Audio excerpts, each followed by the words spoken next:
First Lady Auxillia Mnangagwa's publicity development projects at the Apostolic Chiganesian Church have sparked fresh controversy, with the critics accusing her of using aid as a tool for political gain. Zanabena mashoko kuda panguva ino uchinzi Auxillia Mnangagwa takes over shrine in campaign style spectacle.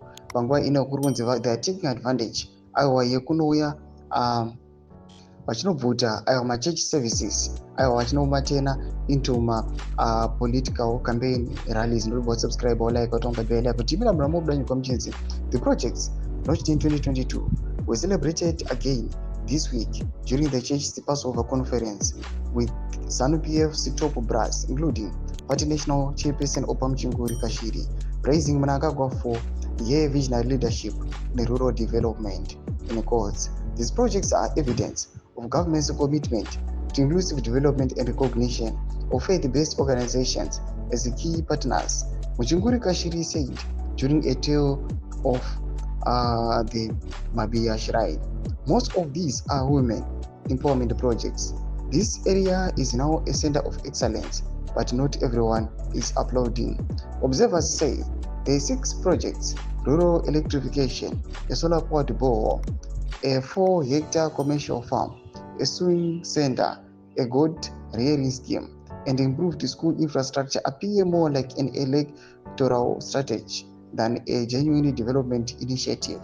This is all meant to capture votes ahead of future polls, said a local civic leader. You don't just donate balls and it goes to one church unless you are trying to manufacture loyalty.